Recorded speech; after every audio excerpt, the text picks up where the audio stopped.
Kimimon is feeling pretty bad right now after not only finding out that one of his teammates is the biggest snitch and uh, scum on on the side, he has to now figure out how in the hell he could even win in this situation with, having supposedly his plans completely faltered, and now we know exactly why there was a lot of people in position to do what they needed to do when it came down to facing not only our characters but destroying ships and stuff like that. And it was kind of, I almost forgot about all this stuff happening if it wasn't for how long the backstory was, man. I was like, what is even going on? I was like, oh, yeah, that's right. All of this other stuff was happening before we went and learned exactly what Odin is and how much weight his character holds on the story and all this other good stuff. So, now that we have all that, it's time to just find out who or what is going to happen with Wano and Luffy. Well, the worst generation showing up here is the best case scenario for our samurais who are floating on this tiny little boat trying to pretty much make a point of finding any type of help that they could have found in this situation, which I don't think they would have found much of anything out there. Especially, they wouldn't have gotten that far at all either. So it's a good thing somebody was telling them their whole entire backstory of how they betrayed them and all this other stuff, because it gave Luffy and the worst generation enough time to make it to the scene.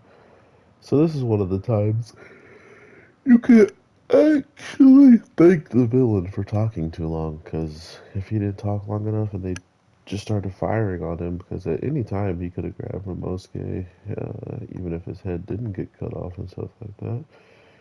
Seeing how he was on the port the whole time and that was just a drawing, it didn't make any sense for him to literally wait for the drawing to die to then grab the person when he could do that at any given time. But regardless, it does make for some interesting stuff in the future for the betrayer and what he is capable of. Man drew a full blown version of himself on that boat that they believed was him. Like they saw no defect.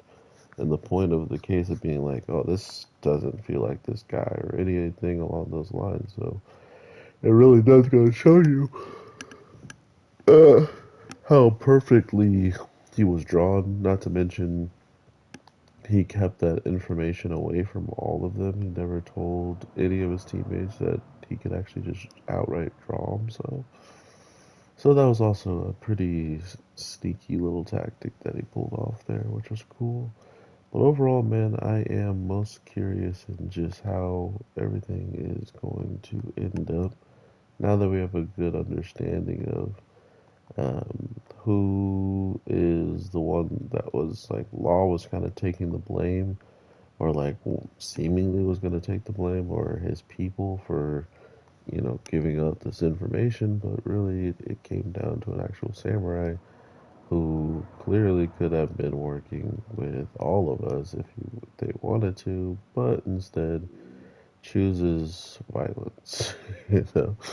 Um, Overall, man, I definitely think One Piece is doing some crazy stuff. I did stop talking about it because there's 1,000,005 people talking about One Piece, and you can go get your One Piece fix anywhere.